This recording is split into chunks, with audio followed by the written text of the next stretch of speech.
Assalamualaikum warahmatullahi wabarakatuh. Apa kabar Sobat NU Online? Kali ini kita akan ngobrol tentang novel perempuan berlatar pesantren ya. Apa saja sih rekomendasi buku-bukunya? Kita sudah bareng bersama temen Mas Syakir.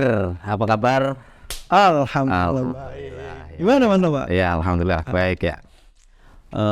Gimana? Apa rekomendasi dari sampean ini dari Mas seorang Syakir ya?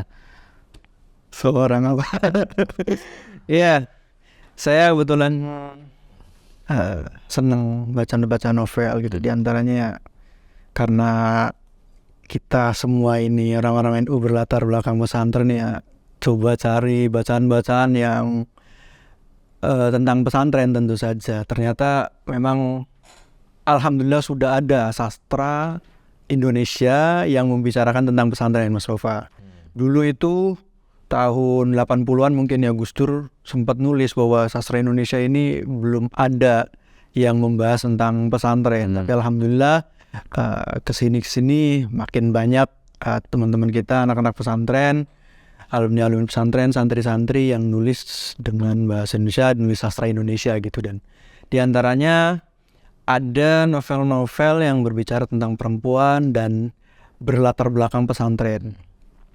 Setidaknya saya telah membaca 3 novel, Mas Nova. Mungkin 3 novel ini bisa menemani kita selama bulan Ramadan nanti gitu ya. Terutama santri-santri putri. Terutama santri-santri putri, lagi libur juga ya kan. Barangkali pasarannya gitu ya, Ramadanannya ngaji novel gitu. Ya enggak juga, tetap tadarus tetap. Ya, itu tidak menafikan itu semua, tapi ada bahan tambahan yang bisa lebih mendalami gitu ya, mengetahui seluk-beluk pesantren. Jadi membaca novel-novel ini kita akan lebih tahu soal pesantren itu, gimana sih kondisinya, suasananya, dan hal-hal yang mungkin tidak pernah kita jangkau gitu, tidak bisa kita jangkau, tapi kita bisa baca, mengetahui, dapat informasinya dari novel-novel itu. Karena novel-novel ini ditulis oleh orang pesantren sendiri gitu, bukan orang luar yang meneliti pesantren, tetapi memang orang dalamnya gitu ya. Oke, langsung capcus saja, apa saja itu? Mana mungkin keluar kemana-mana gitu. Ya, ada 3 novel. Pertama, novel judulnya Hati Suhita. Oh, Hati Suhita ini novel yang sangat keren ya. Menurut saya ditulis oleh Mbak Hilma Anis, Hilma Anis gitu ya. Dan sudah difilmkan. Nggak tahu ini nanti tayang kapan. Dalam waktu dekat mungkin, jadi kita bisa, yang belum apa istilahnya, tidak terlalu suka membaca, barangkali bisa lihat lihat filmnya gitu ya. Kedua, ada Dua Barista. Ini novel dari Ning Najhati Sharma. Dua Barista tentang orang Magelang itu. Pernah tanya di NU Online. Ya, beberapa kali kita beritakan ya 2 novel itu. Dan satu lagi novel Hilda. Judulnya Hilda.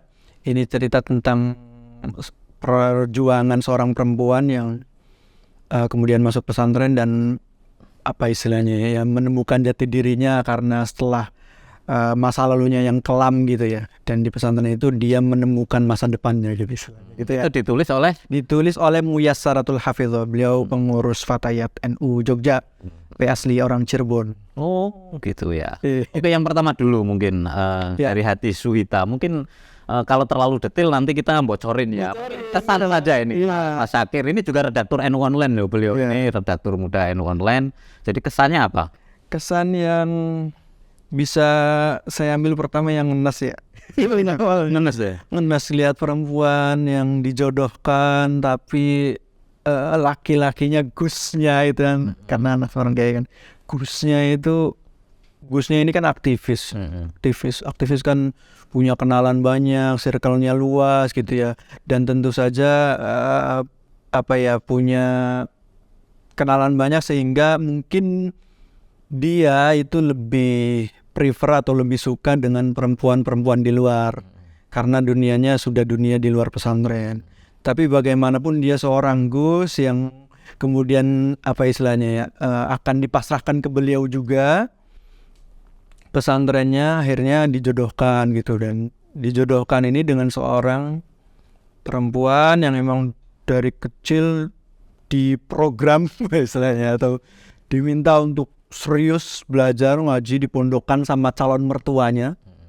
Sebetulnya beliau juga perempuan ini juga anak kiai gitu, tapi udah dijodohkan dan akhirnya menikah kan, dan ya harus menahan sakit karena laki-laki ini belum suka ke dia gitu, belum suka ke dia selama berbulan-bulan gitu. Bahkan beberapa kali perempuan ini memergoki suaminya itu nelpon perempuan lain yang Itu sudah jadi istrinya. Tapi apa ya, belum suka ya. belum suka. Ya gimana, mungkin Belum ada cinta. nggak ada cinta gitu ya. Tapi di sisi lain laki-laki ini harus menuruti kemauan orang tuanya yang harus nikah dengan perempuan itu, ya mau gimana lagi. Tapi ternyata akhirnya nanti laki-laki ini sadar bahwa perempuan yang dinikahinya itu sangat berarti bagi dirinya, bukan hanya bagi dirinya tapi juga bagi pesantrennya, karena perempuan ini yang mengurus orang tuanya, yang mengurus pesantrennya, karena kan beliaunya, Gusnya ini kan sering keliling kemana-mana keluar gitu. Jadi di situ ada perjuangan seorang perempuan yang harus meyakinkan laki-laki yang belum cinta kepadanya, dan juga harus berjuang untuk mendidik santri-santri dari mertuanya, karena sekolahnya dipasrahkan ke menantunya itu, perempuan itu. Yang paling seru tentu kisah cintanya itu ya. Tapi walaupun itu bukan inti, jadi bumbu-bumbu, tapi itu sangat menarik pelajaran bagi bagi kita semua, kesabaran seseorang gitu, melatih kesabaran seseorang dan lain sebagainya itu kan sangat seru ya menurut saya. Melankolis lah berarti itu ya. Tapi pengennya Ente pengennya sih nangis. Enggak, aku tanya pas baca itu nangis enggak, tapi ya pengennya sih nangis karena ya itu. Tapi hebatnya perempuan ini, Mas Nova, hebatnya perempuan ini dikala sedih itu enggak ngadu ke mertuanya, enggak ngadu ke orang tuanya. Itu kerennya. Jadi didesain seperti itu rupanya sama penulisnya itu, agar setiap permasalahan rumah tangga itu jangan sampai bocor keluar. Ya. Sampai ada istilahnya kang yang kang itu ya semacam senior lah ya, senior di pesantrennya itu yang mengetahui ada gelagat di rumah tangganya, dia enggak cerita. Padahal ada peluang, ada kesempatan untuk bercerita, enggak. Dia enggak membuka itu kecuali ke sahabat terdekatnya. Sahabat terdekatnya yang nganter. Curhatnya ke siapa tuh? Ke makam, ke ulama, ziarah. Curhatnya tuh sampai pulang ke rumah neneknya, bukan ke orang tuanya, ke rumah neneknya, kakeknya gitu. Di sana dijamu, udah suruh sabar sampai kemudian ya nanti ada kelanjutannya. Masa kita buka semua di sini? Nanti kalau dibuka semuanya nanti penulisnya kecewa nanti, biar penasaran ya. Itu yang pertama. Jadi novel Hati Suhita oleh Mbak Hilma Anis. Yang kedua Dua Barista. Ini kira-kira kalau boleh nyicip ini seperti apa ini kisahnya? Ini judulnya sudah menyiratkan sesuatu ya. Dua, kalau Mas Nova pikirannya dua itu apa? Ya dua itu barista apa nih barista? Dua barista itu dua orang yang tukang bikin kopi biasanya mungkin. Dua orang yang bikin kopi. Maksudnya? Enggak tahu maksudnya. Jadi Dua Barista ini cerita seorang perempuan yang di madu. Oh, begitu ya. Nikah. Rasanya kok nggak pakai madu itu. Ya, perempuan ini dinikahkan putra seorang kiai lah ya. Putra seorang kiai dinikahkan dengan putra seorang kiai juga. Putri seorang kiai dinikahkan dengan putra seorang kiai. Ning ini pinter orangnya. Pinter, terus cerdas, punya wibawa lah, terus ngajar di mana-mana, ngajar pengajian majelis ibu-ibu, ngajar di pondok suaminya gitu ya. Terus dia juga punya butik.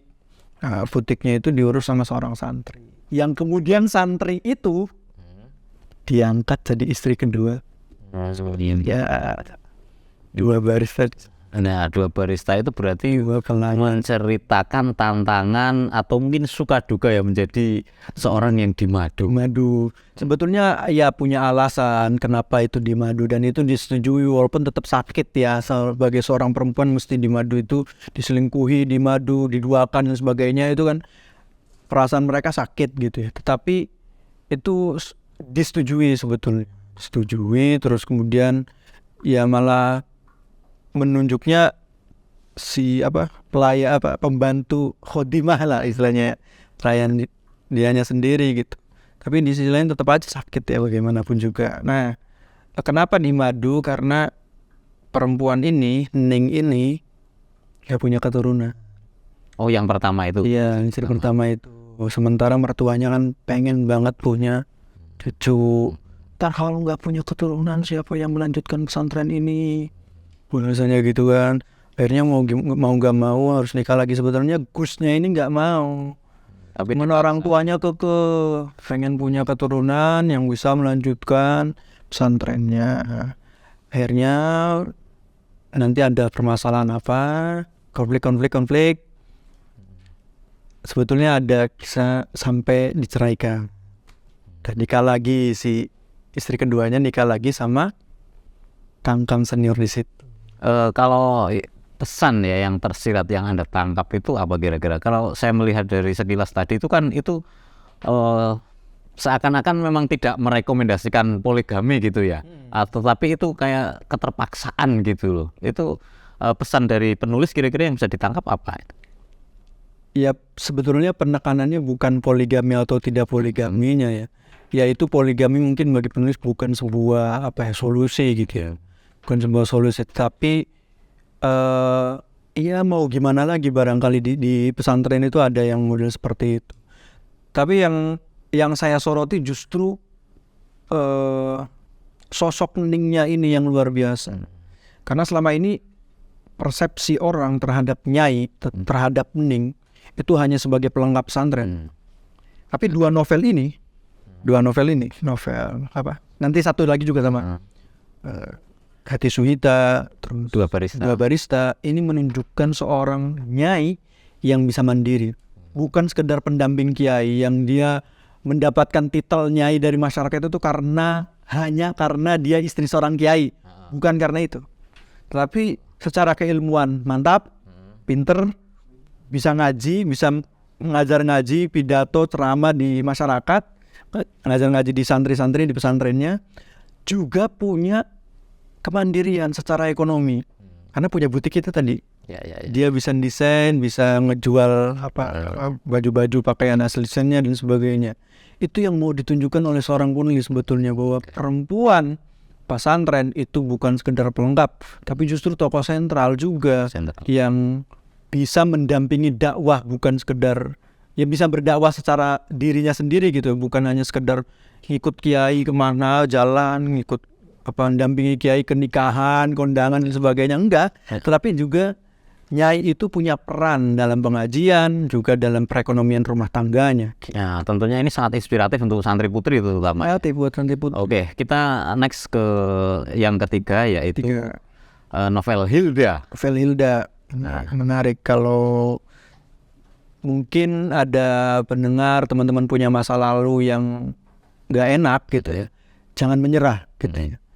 Tapi bisa semua bisa dikembalikan, semua kita bisa kembali ke masa depan yang mungkin lebih cerah. Masa lalu biarlah berlalu, tapi masa depan kita belum tahu kan. Nah, makanya harus diperjuangkan. Nah, Hilda ini memperjuangkan masa depannya. Kenapa? Karena Hilda ini tokoh utamanya punya masa lalu diperkosa. Mohon maaf bahasa saya mungkin kasar ya, tapi itu. Apa bahasa yang halus apa? Apa ya bahasa halusnya? Tulisannya bahasa Indonesia. Apa ya? Digagahi. Pokoknya diperkosa. Yes. Diperkosa sama teman-teman SMA-nya. Karena dia dijebak dalam keadaan mabuk berat, terus diperkosa sama teman-temannya. Nah, sampai hamil. Wow. Sampai punya anak. Itu nggak tanggung jawab yang. Gak tanggung jawab si teman-teman yang merkosa itu. Terus dia nggak mau menggugurkan anaknya itu. No. Akhirnya lahir, dititipkan ke ibunya si anaknya ini, terus dianya mondok untuk apa istilahnya, Healing mungkin ya. ya balikin semangatnya. Kalau di pondokan mungkin teman-teman barunya nggak pada tahu Ya. masa lalunya gitu. Kalau di rumah kan khawatirnya malah orang cemooh tambah bikin stres gitu kan. Di pondok, yang pondoknya ini menariknya apa? Diasuh oleh seorang nyai. Jadi nggak diceritakan kiainya tuh siapa. Adanya Seorang perempuan ya, ulama perempuan. ada sih gusnya, tapi kan pimpinan tertingginya tetap aja seorang nyai itu, ibunya gitu. Itu dia mondok, dia belajar di situ. Ada sahabatnya juga yang apa istilahnya ya, menemani dan tahu masa lalunya itu. Cuma dia yang tahu. Kemudian di pesantren itu belajar sampai sekolah perguruan tinggi juga, sampai kuliah lah ya, sampai SMA, terus pindah kuliah di Jogja. Sempat dijodohkan oleh nyainya, sempat dijodohkan, hampir jadi. Cuman ini yang jadi masalah, cuman karena si keluarganya itu tahu masa lalu Hilda, batal. Wah, sakit banget tuh. Semakin dia nggak suka dengan dengan laki-laki, udahlah kamu nikah lah. Mungkin sempat ada pikiran seperti itu, sampai kemudian ternyata nikahnya sama keluarga pesantren. Masih keluarganya gitu, sampai kemudian ya mau menerima Apa adanya. gitu. Tahu kan latar belakangnya bahwa dia punya anak dari hasil yang tidak baik gitu. Tapi si Hilda ini kan mau memperbaiki diri dan sebagainya, justru pinter, kritis terhadap pengajian, seminar apa itu selalu tanya gitu. Dan berjuang, dia juga kuliahnya biaya sendiri, nggak dibantu sama orang tuanya dengan apa istilahnya bekerja gitu. Yang juga itu direkomendasikan oleh nyainya gitu.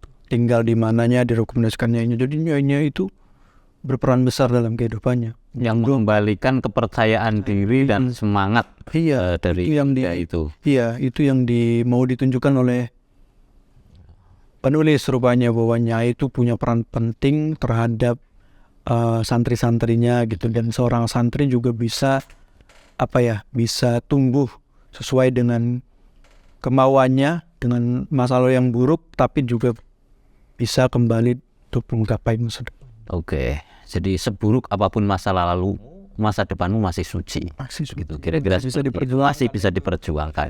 Nah, itu kira-kira tiga rekomendasi novel perempuan yang berlatar pesantren dari Mas Syakir ini. Jadi kalau tentunya masih banyak ya novel-novel lain, tapi sepertinya memang 3 novel ini yang akhir-akhir ini, dewasa ini hits dan menjadi perbincangan publik, disambut banyak kalangan ya.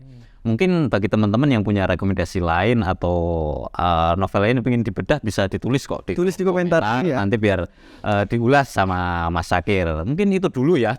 Sementara 3 itu dulu, mungkin sebagai pengantar untuk teman-teman menjalani hari-hari Ramadan, biar di liburan pesantren ini juga tidak main gadget aja, tidak scroll aja, tapi kita juga mendapat pelajaran. Iya, karena dari sastra itu kita bisa mendapatkan pengalaman, tanpa harus mengalaminya. Mendapat pengalaman tanpa mengalami. Juga dari sastra itu kita mendapat pelajaran hidup yang kecamuk, konflik yang itu nggak bisa kalau tidak lewat sastra. Iya. Jadi itu menariknya. Jadi kalau mungkin teman-teman belum terbiasa baca buku, ya kita rekomendasikan pertama mungkin sastra. Ya kan. Juga dapat memperhalus budi ya kan. Memperhalus budi, memperhalus hati. Mungkin itu dulu dari kami. Terima kasih Mas Syakir. Sama-sama. Terima kasih kepada teman-teman N1, semoga bermanfaat. Kita jumpa lagi di bincang asik ke depan. Kurang lebih mohon maaf. Assalamualaikum warahmatullahi wabarakatuh. Waalaikumsalam.